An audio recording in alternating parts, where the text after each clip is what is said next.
you been bit? I said, have you been bit? Well, get in here then.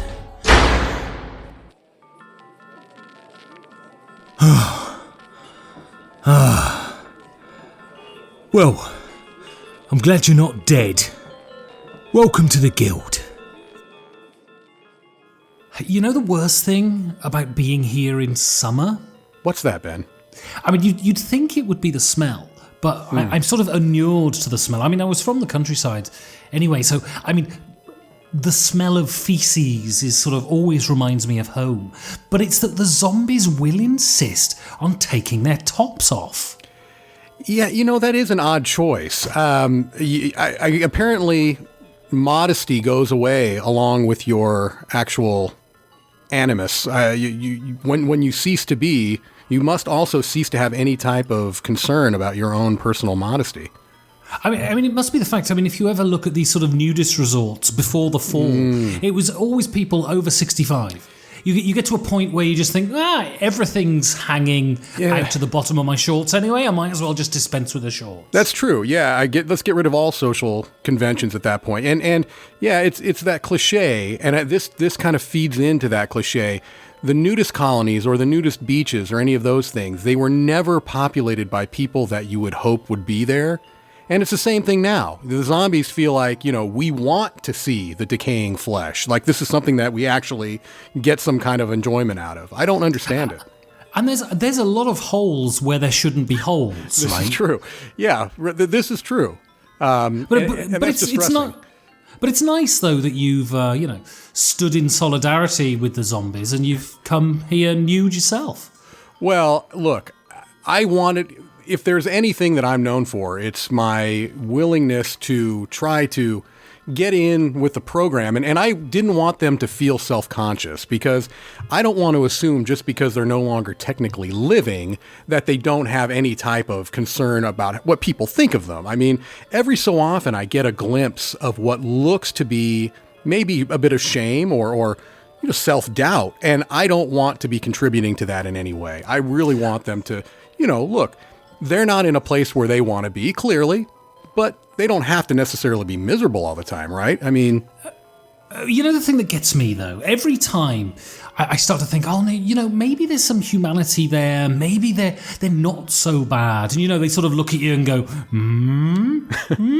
as if they're sort of asking a question. Right. And my defenses start to go down, and then they try and bite my nuts off. You know what I mean? Yeah, that's always the move, isn't it? Yeah, and just when you think you can trust them, they're lunging at your groin. So, yeah, it's a distressing situation. And you want to look for the best in people, and you want to look for the best in zombies, but you can only be disappointed so many times. You can only have something lunging at your naughty bits so often before you just start to realize that maybe this is not an interaction that you want to be a part of. And the point is, most of these zombies are sort of, apart from the ones who are sort of crawling on their hands with half of their torso missing. I mean, most of them are sort of normal humans. There's not much of a meal for a zombie if you attack me in the groin. You know what I mean? I mean, go for my stomach. There's much more there. I'm going to let that one sit. But yeah, you would think that no matter who the individual, that there are areas that would be more nourishing than those regions. You're right. I wonder if it's some type of primal impulse that we just haven't tapped into. I don't know, but it is. Or maybe they're all zombies from the 80s and they're into nouvelle cuisine. Ah, that could be. Yeah, right. Maybe half a pea and a drizzle of monkey juice or something. Yeah, that could be. They may just be trying to get into some unusual and haute cuisine. Yes. Well, I don't know if you're familiar that I managed to rescue a Segway from when I was leaving the city, and what the beautiful thing about having a Segway in the apocalypse is you still look like a douchebag, but there's just fewer people to see you, looking that way. Right. And when you're trying to coolly maneuver around things, instead of maneuvering around, cones, traffic cones and things like that, you're maneuvering around dead bodies and hulking shells of what were once vehicles and things along those lines. But you're right. You still... there's always this smug nonchalantness that people have on a Segway, isn't there? I mean, not me. No, clearly not you. I mean, sort of slightly slow inability to coordinate my arms and legs. That's how I'd describe my Segway ability. But anyway, I get this Segway and I go around the compound. And against my better judgment and probably, in contravention of what you should do to keep the spirits up in a compound in the apocalypse, I ask people about board games. You do. And I do. And I was feeling rather mischievous. I was feeling rather down this week. And so I thought I'd ask people sort of, what their views are on things that don't exist anymore. And so, just because everyone was starting to adjust and they were starting to look happy. And if my role is anything, it's to lower people's morale.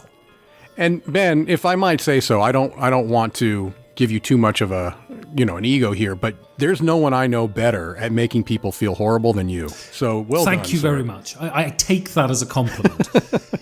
Anyway, so I asked them, what are the purpose of gaming conventions? Aha. Right? And you used to live in the city where the biggest board game convention in the world took place, right? Well, this is true, although I do believe that there was some friendly competition between my former hometown, well, I wouldn't say hometown, where I was living, Indianapolis, Indiana, in the United States, and Essenspiel in Germany. But I think we can at least agree that it is one of the largest, if not the largest. But yes, that was my stomping grounds for quite a while, Ben. And so, I mean, what was... Let's extend a premise and stretch it until it's so thin that it appears to not even be there. I like it. What is Gen Con like? Okay, well, first of all, I do want to state for the record that I do not consider myself an authority on Gen Con. I have been a number of times. It is the convention that I've been to the most. I would say that Gen Con is an event, okay? It is by nature a gaming convention, but that's almost a misnomer to me because there is not a lot of gaming going on. It is a spectator event. It is a people watching extravaganza. It is a sense of community, and that's where it gets closest to a gaming quote unquote convention, is that there's a community of people that are interested in gaming as a hobby. Although it's a much broader definition, role-playing games, cosplaying, even video games. There's tangentially, elements of that within Gen Con. But it is just more an event, a spectacle. And, so Gen Con started in Lake Geneva. Correct. By Gary Gygax, and it was essentially a way of publicizing D&D. Does it feel like the role players are here, the board gamers are here, and never the twain shall meet? Or is there a mixing of the groups? I will say there's a mixing. However, over the last couple of years, I have been seeing more of a delineation between the two because of practical matters. So I remember up until maybe 2 years ago, most of the role-playing sessions, whether they were D&D or Pathfinder, which were the two, biggest, and I know there were other various and sundry RPG systems being played as well, but most of those were in one or more of the main gaming exhibit halls, right? But as of a couple of years ago, they actually moved all of the role-playing sessions, at least the ticketed events, out of the convention center and into some of the outlying hotel areas. My guess is that is a practical decision. It's just to have the amount of space that's needed, you needed to be able to do that. And another thing that I would also imagine went into it was I actually did a ticketed D&D 5th edition event. It was a 3-hour session, I think. And this was 4 years ago.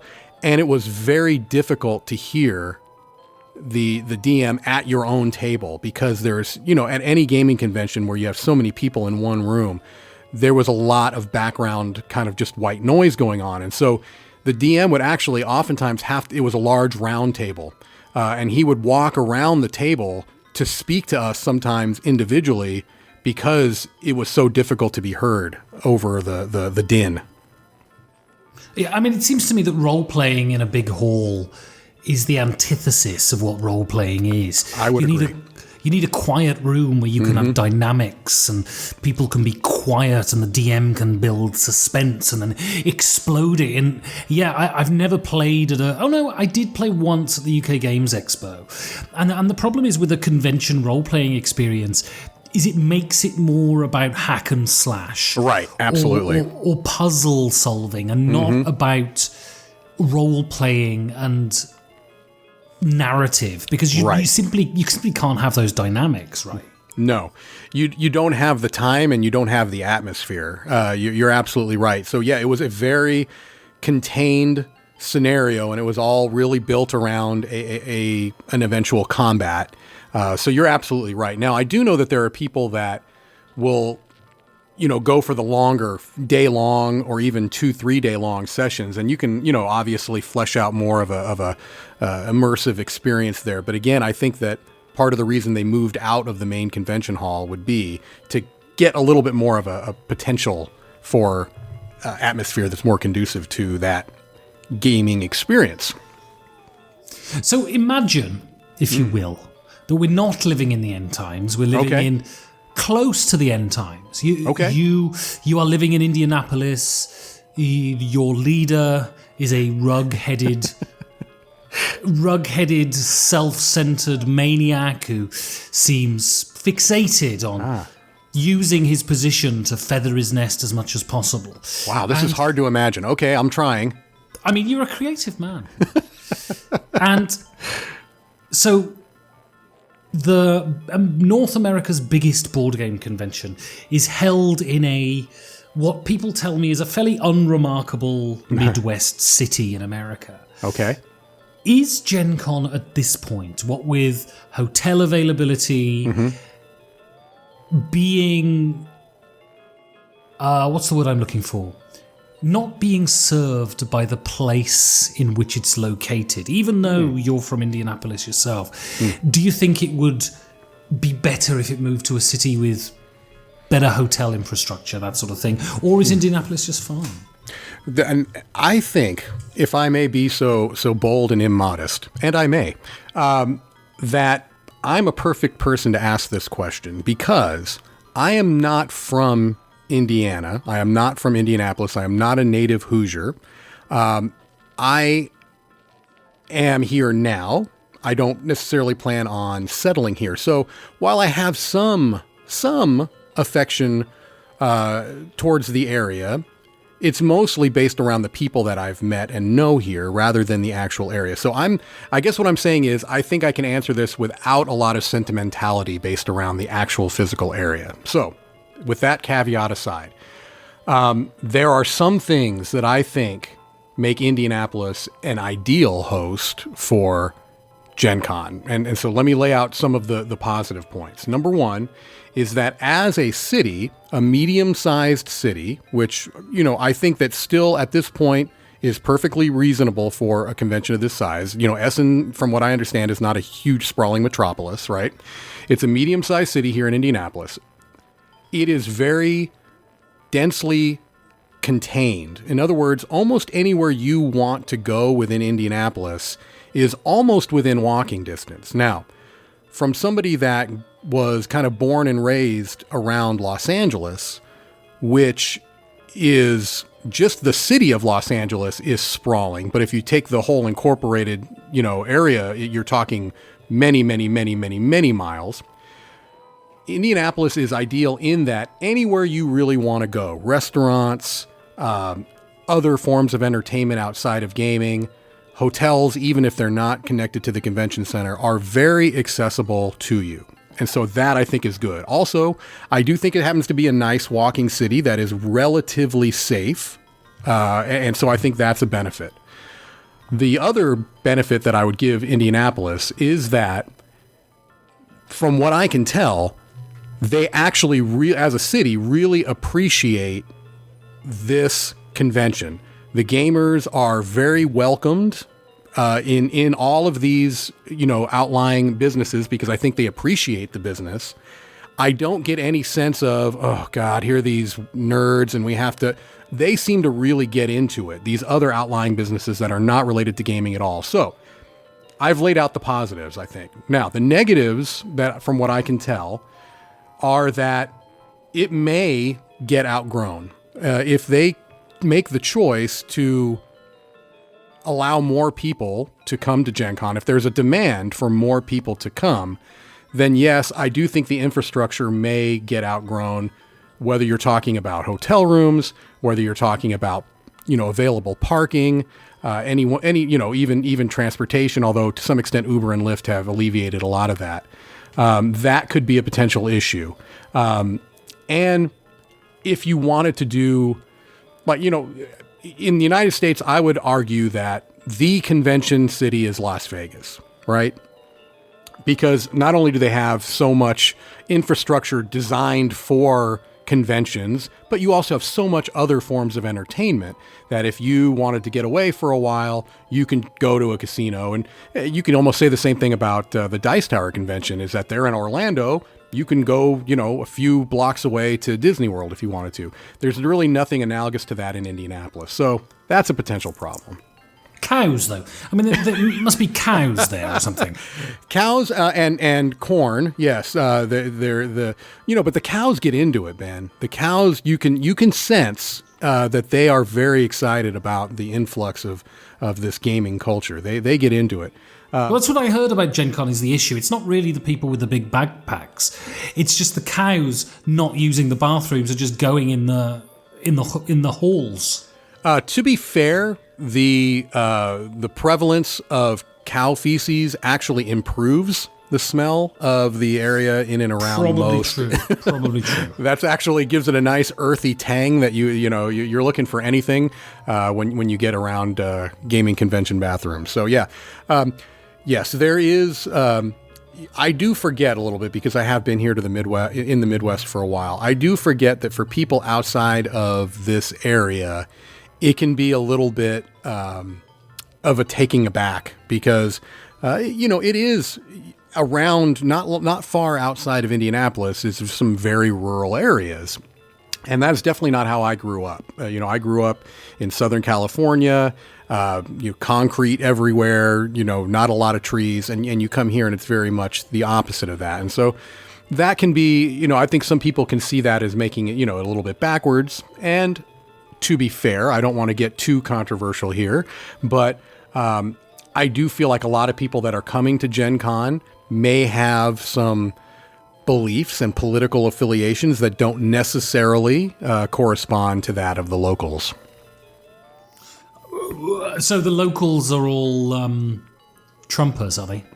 Oh, I think that's a little reductive, but I do. I mean, Indiana clearly voted for. Reductive. Yeah, Indiana clearly voted for Trump. I think that it is largely a Republican state, although it did vote for Obama during his first term. I will tell you that I was flabbergasted when that happened, but it did. We have had Democratic, legislatures, and one of the big kind of rising stars in the Democratic Party is the mayor of Fort Wayne, Pete. So I'm not going to try to pronounce his last name because I always trip up over it. But Johnson. It's that's it, Johnson. Thank you for helping me with this. So, I think generally speaking, the Midwest is a conservative region. I think that's fair to say. Well, I was speaking to Puddle Chaser. That's Dean Liggett. And he said it used to be about being able to demo games, buy games before others, and the spectacle of it. Now it's more about hanging out with friends, playing a couple of games, except he's obviously American, so he left the of, playing a couple games, and comparing the sizes of our collections. Although we put the of there, interestingly. Sadly, it seems to me that of is outlawed in American English. Sadly, mine is getting smaller as I get older, and I know how that feels with referred to what we talked about earlier with zombies and their food predilections. I no longer get con fever, as I built up a resistance after years of buying everything in sight, to have it sit for years unplayed, to then have it be either bad or not my style. And do you get con fever? So you've been to Gen Con loads. Yes. So firstly, have you been to any other conventions? And secondly, do you get excited? And do you go in there and buy all the games? That's interesting. I think that you being the stellar media broadcaster that you are, probably chose this topic because we're getting right into convention season. So I have been to other I am nothing if not exceptionally well planned. I'm probably the board gaming equivalent of Albert Einstein. I've got a strange accent and wild hair. Correct, yes. And perilously close to madness. Right. I really want to marry my cousin. Well, sure. I mean, you are very much in line with him. Yeah. I have been to other conventions. I've been to Origins, which is a mid-level, probably close to the size of the UK Gaming Expo. I'm actually going to be going there this upcoming week, just for a day, I believe. I have been to some very small local conventions. You mean you would be going? I would. The world still existed. Correct. Ben, I have such a hard time. I live in the past. It's a coping mechanism for me. You get past a certain age and you look at the future. That's absolutely it's not something you want to confront. Let's go back to the times where I could still get it up. Right. And make myself a more attractive target for the zombies. Indeed. I have been in the past to the Dice Tower convention. And so as far as con fever goes, I think probably not in the term, not in the fullest extent of the term, and not in the way that I used to.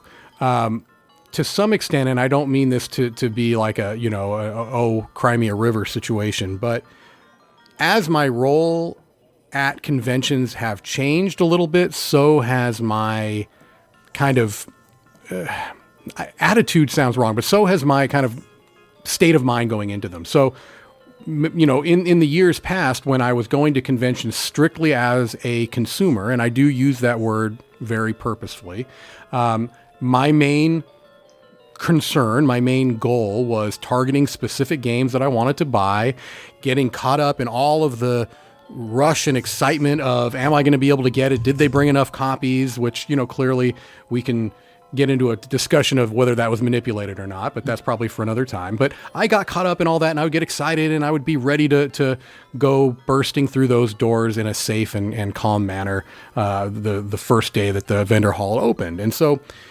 that had changed as time went on before things turned, and I started to do more work at conventions, whether it's, as a representative of the Dice Tower, or whether I'm representing the channel that I used to have back when we still had internet.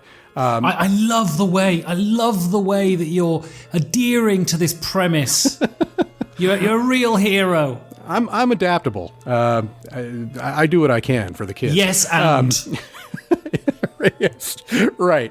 And so that has changed a little bit. Now, it hasn't taken the joy away. I still enjoy the excitement around it, and there's still a palpable buzz that exists when you get that many people together who are passionate about a particular topic, idea, whatever the case, hobby, whatever the case may be. There is that palpable sense of excitement that I really enjoy. But it's just not the same because I'm not necessarily going there with a checklist of games. Now it's much more about who do I want to see? Who do I hope to see? What kind of connections can I make to talk to people that maybe I have worked with in the past but have never seen face to face? That type of thing. Being able to see people that you maybe have only interacted with online. To me, that's one of the things that I most enjoy about conventions in the later stages here is being able to see people that I hadn't been able to before. Yeah, I mean, for me, there are two types of conventions. There's the big buy conventions, and my local convention is Essen, and there's nothing bigger than that. Right. And then there's the small, intimate, 30 people in a Outward Bound centre or something like that. And, I try to be a cynical person because that makes you look sexier. But I do still get I don't buy so many games anymore because I've got too many bloody games as it is. Right. But I still get super excited before Essen, especially because Essen is still, the Hollywood of board games, right? Yeah. Everybody's there from around the world. And I don't know what Gen Con's like. Maybe it's changed, but it seems to me that you don't get your Stefan Felds and your Bruno Catala's and the big sort of Euro designers, wherein in Essen you get everybody. Eric Lang is there, Uwe Rosenberg is there, Right. Yep. And it's a wonderful place. And it's like the Secret Cabal. Oh, it's such a terrible shame what happened to them too. Yeah. Whew. Anyway, the Secret Cabal, they talked about Origins, I think they were referring to, as sort of like summer camp for nerds. Right. And that's what Essen feels like to me. And it's this thing, I don't play games at conventions. Because I play games a lot at home, right? Conventions is about a celebration of the hobby, kind of without indulging in the hobby. Right. Unless, of course, I go to a little thing with 30 people and then the whole weekend is focused on that, right? Right. Yeah, that's a really good way to put it, and I would very much agree with that. To blow smoke here, I agree that Essen is, I would say, the international convention, the one that gets people from all around the world. B, a celebration of the hobby is a great way to put it. And C, those small little conventions, it changes the focus completely. You're really just about playing games. So, yes, well said, sir. I mean, and also, obviously from the publisher's point of view. So I'm talking here Ben Davey, Benny Kenobi, who came to the compound all the way from Australia, which is my goodness, amazing. And it's such a shame. He came in with one of those hats with corks around the thing, riding a kangaroo, which I thought was a bit gauche, to be honest. A little bit, yeah. That's going a little too much. And the look on his poor little face when he got off his kangaroo, patted him and said, "Cor blimey, Cobber." Can't do the accent. "Cor blimey, Cobber, you've been such a faithful servant." And then we all just jumped on it and ate it alive in front of his face. That's a shame. And I thought it was odd to travel that whole distance with the didgeridoo. You would have thought he would have lost that at some point, but this is why the zombies were trailing him quite enthusiastically, if you know what I mean. I hear you. Yeah. Anyway, he said his first couple of cons were rabid consumer fests, buying loads of games. Now he's distanced himself a bit from the cult of the new, and he uses them to swap and sell games. But I guess from a publisher's point of view, they want that rabid consumerism. Oh, sure. But what do you go for? How much has something like Twitter improved your experience of a con? Do you get to meet people in the flesh that you haven't met before, yet you feel like a friend? That's an interesting question because if we can drop the premise for just a moment, Twitter. It's like being stabbed in the heart. I know. I'll get back as soon as possible. Twitter is not my favorite place right now, but. That being said, when I use Twitter, I mean it as a generic term for social media. Sure. Okay. Like Hoover. Or jacuzzi. Yes. Okay. Stab. I do think that that more and more is what I go to cons for. Yes, it's to be able to have personal, face-to-face connections with people that I've, been able to make some, I think, real connections with over social media. And not, and this is an interesting thing. I'll go back to the premise. When I was a teacher in high school, Ben, and I was teaching sociology, we would talk about social media quite a bit. And one of the questions I would ask the students is, can you have a deep and meaningful relationship with somebody that you have never met in person? And it brings up a lot of really interesting conversations. As the years have gone on, and I've asked that question every year, more and more the answer is yes. So I think the social paradigm has shifted such that people feel more able to have deep, meaningful conversations, even if they know they may never see that person in the flesh, so to speak. I remember in 2002, 2003, I was working in an office, and there was a guy there, and he was the absolute butt of everybody's jokes because he'd met his girlfriend on the internet, right? Right. And everyone, did you hear that Johnny met his missus on the internet? And it was just the funniest thing. Right. Most people meet their partners on the internet now, Yes, my wife was met on an online dating service. I am not ashamed to admit. So yes. She was. That was a rather odd construction. You used a passive voice when talking about yourself there. I did.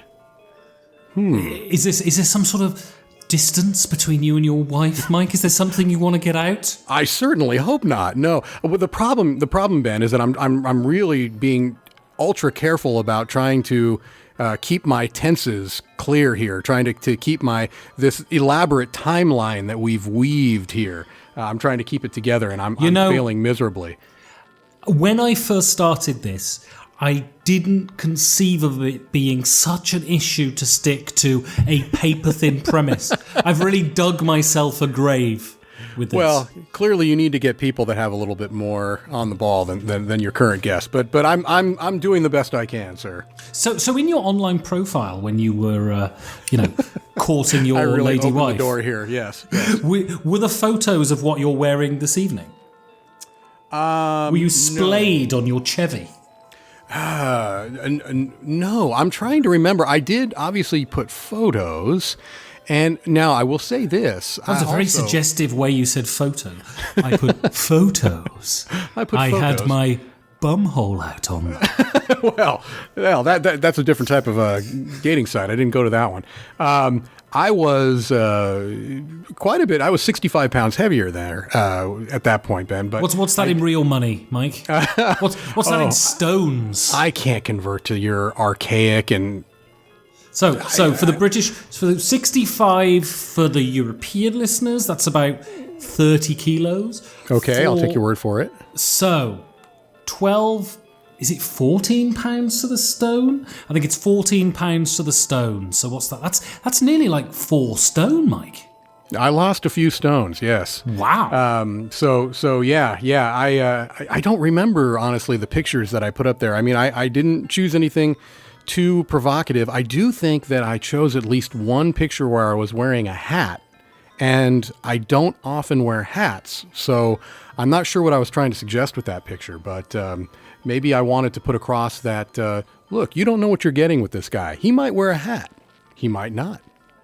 Also, he may be bald. That was not a scenario that I had. I should have seen that. But there were enough pictures of me with hair that I do think that I got away with that one hat. Now, if all of your pictures are in hats, then yes, I think you were. I don't think you're fooling anybody in that case. After that wonderful digression into your marital life. Yeah, I felt pretty good about it. Mm-hmm. Yeah. Especially the fact that you uploaded pictures of yourself with your bumhole out, which is very bold, Mike. It's very bold. I'm nothing if not bold. Well, I bumped into Miss Chip the other day, and I don't. Okay. That's I believe back in your olden days, you used to call him the Pillock. Oh boy. Speaking of somebody that I've not met in person yet, yes. Well, I made the mistake of the other day in the compound dropping the old, hello, Mike the Pillock Pool. Within 2 seconds, I had an axe up against my neck. Oh. And he looked at me and said, I indulged that Yorkshire bastard for years. Now he's a zombie. I can do what I want. And if you ever call me that again, I'm going to make sure that the zombies have nothing to eat, is what he said to me. Wow. So if you bump into him, don't call him the Pillock. I won't lead with the Pillock then. No. And I probably shouldn't do a Dan hello either. Yeah, I probably don't. Hello! Yeah, I'll avoid that. That's a beautiful impression. Now, Dan sort of goes, But anyway, he talks about when he goes to AirCon, and he says about playing games with friends and meeting some new people and bumping into the occasional celeb. Now, I know you did an episode on your podcast before Dan was bitten. Yes. About sort of board game celebrity and the notion of it. Do you feel like a celebrity? Do people come up to you at conventions and say, oh, hello, you're the man who plays with himself all the time, and things like that?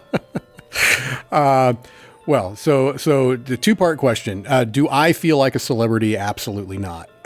Do people come up to me at conventions? Yes, from time to time. Now, granted, it could be because I'm wearing the shirt with my face on it that says, yes, I'm that guy. But I do every so often get some people that will come up, and it's very gratifying and humbling. And I've had to get over this notion of because sometimes being self-deprecating can also be, it comes off odd sometimes. So what I've tried to get better at is be gracious about accepting if they're going to give me a nice compliment, to be present in that moment and to be truly appreciative of what they're saying and not try to turn it into a self-deprecating joke, because I really do appreciate if anything that I do, brings somebody some type of use or enjoyment. So certainly not on the level of the actual board game celebrities, if any truly exist, which we covered, in that podcast. But I certainly do not consider myself one of them, although from time to time, people are nice enough to come up and tell me that they enjoy something that I've done. Yeah, I mean, I'm constantly disappointed by the fact that no one comes up to me. I brand myself. I look like a Formula One driver when I go to a convention. Uh-huh. I mean, right down to the underwear, don't get me wrong here. Wow. And no one ever comes up to me. And I think I've cracked it, Mike. Oh, okay, let's hear. I think it's probably because I'm such an intellectual giant. The people are intimidated. They think I'll start pontificating on some abstract concept that then petty human brains couldn't even conceive of. Right. Yeah. So it's that whole Einstein thing again. They are stunned and they are intimidated by your intellectual prowess. And so and probably even, dare I say it, uncontrollably aroused. Oh, you dared. Yeah. And in this age of, Me Too, how can they keep their hands off me, Mike? Right. They're afraid that they're not going to be able to control their amorous... and quite frankly, as far as I'm concerned, any port in a storm, if you can't control yourself, don't. You know what I mean? Anything at any time, I'm fine with it. Wow. Well, I'm glad you put that out there, so now everyone knows. But, are we sure, Ben, that it has less to do with that and more with that perhaps you don't do as much work on the video medium where people actually see your face? Because that could have something to do with it as well. This is very true. And the thing is, the reason I don't do video... Let's talk about me for a couple of minutes. Let's do. The reason I don't do video is because I don't have the equipment and at the moment the know-how. And I am really reluctant to do something that's not very good. Yeah, that was going to be the thing, and I have heard on previous podcasts of yours, sir, that this idea of professionalism, and you wouldn't feel comfortable, if I may speak for you, if I understood you correctly. You don't necessarily want to put something out there that has a clear DIY ethic. You don't buy into this. Your first video will be garbage type of a thing. The thing is, I buy into. I just had to put that out there. I'm sorry. I spoke to Richard about this in the guild the other week. I heard it. Yes. And the point is, I totally buy into the whole idea that your first video will be garbage, your first poem will be rubbish. Mm-hmm. But why'd you have to then inflict it on the world is my thing.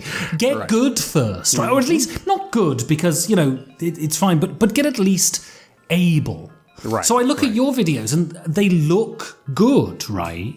You know what you're doing, and I don't, and that's why, I'm not going to do videos as yet. Okay, well, Ben, if it makes you feel better, and I know I just got done saying that I'm trying to avoid self-deprecating, although it is a huge aspect of who I am.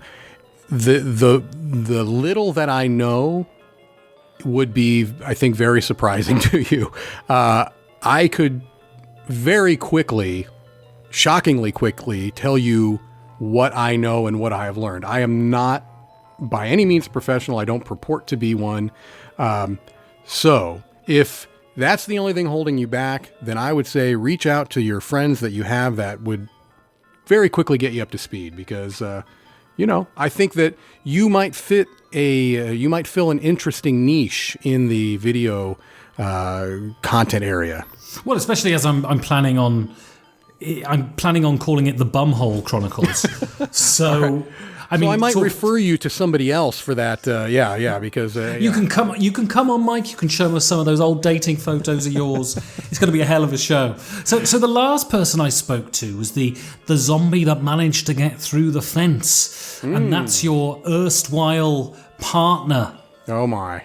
Honestly, it's completely changed his outlook. He used to be a grumpy old man. This bite that he got from a zombie is he's now lithe, he's enthusiastic, he's happy. Yeah. He even, shall I say it, he spends money on things, even though there's not really much to spend things on. Right. So it seems like all of his cares melted away like his flesh. Exactly. Wow. Yeah, it is interesting, and I'm glad to hear it from somebody else, because I had noticed it, but I thought, well, maybe I'm ascribing something that's not there. But no, he's clearly changed. And let's be frank now, completely for the better. Well, sure, because he was insufferable in the real world. Clearly, barely tolerable. Yes. This is Dan Hughes, who his BGG handle is innovatively DG Hughes. And he says, I also find 3+ days of solid socialization quite exhausting, and that can be difficult. I've never met you. Well, I mean, tonight, obviously. Correct. It's the first time we've met face to face. Right. And you've never struck me. There seems to be and I think it's fine, a sort of extolling of one's introvertedness within board gaming, right? Yeah. But you never struck me as a particularly introverted person. Are you one of the rare people that are into board gaming that is outgoing and kind of socially comfortable? Okay, well, I think that's two different things. I think I am socially comfortable, generally. I would call myself an ambivert, and because I think my general nature is to be introverted, and I recharge by being alone for a while. So I think that's one of the hallmarks of an introvert. But I have learned, for a number of reasons. Number one, because of my profession, I can comfortably be in a social setting and be outgoing and express myself. And I'm not somebody that is terrified at the notion of talking to somebody that I don't know. I'm not terrified of public speaking. And so I think I have this weird kind of dichotomy going on where my actual nature is to maybe be a little bit more insular, and that's where I recharge, but I can live relatively comfortably for periods of time in the extrovert's world, if that makes sense. I always, not that being introverted is a disability. I mean, that's obviously an absurd thing to say, but it can sometimes be detrimental in social situations. And I'm always sort of it's fine to own things, but I'm always slightly concerned that people sort of walk around wearing a badge of pride at sort of being scared to death of crowds. Right? Yeah, that's true. And so I've always tried to... I think I'm naturally an extrovert, and I'm one of the few sort of board gaming people that are. But of course, being in large groups of people for any length of time is exhausting for absolutely everybody, right? Right.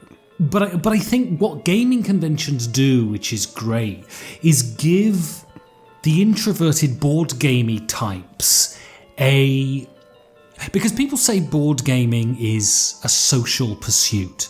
Right. I would at times disagree with that completely. Because people sit down, they put a heavy Euro game on the table, they say hello, they sit down, they play the game, they say goodbye, and that's all they've said for 2 hours, right? Yeah, 4 people with their heads down looking at either a shared board or their own player boards. Yeah, absolutely. Right. And I adore that, but at the same time, that is not what I would call a social pursuit. Whereas I think conventions offer this sort of thing where you're compelled to kind of be social, meet new people. And I think although it can be intimidating, because it's all board gamers too, I think it's a very safe space for people who are scared of new people to be able to be outgoing and express their passion and themselves, right? Yeah, I would definitely, I can agree with that, sure. Anyway, so on that, I've got to go now because Janine is back from zombie burning duty. She's been away for 3 weeks. Oh, that's quite a tour, yeah. Yeah, so I'm treating her. I've got a tin of beans. Oh. I've got half a jar of barely mouldy marmalade. Wow. How did you pull that off? Well, I'm not going to go into it, but but let's just say there are people who have the same eating predilections as zombies, if you know what I'm saying. I hear you. And anyway, so we're going to go off and we're going to have a bit of beans on marmalade for tea and maybe even a snuggle. So I'll pick up your tab at the bar. I hope you've enjoyed the bathtub, Jim, and thank you very much for letting me offload on your mic. Ben, it's been a joy, every moment of it, and I hope you enjoy your marmalade and have a great time, sir. You deserve it. Now, if you want to join the guild, first off, get your mug away from the brain eaters. They ain't toys. Then, go to the Board Game Geek Guild 3209. And if you haven't decontaminated them cockchaffers before I get back, there'll be hell to pay. Now get into it.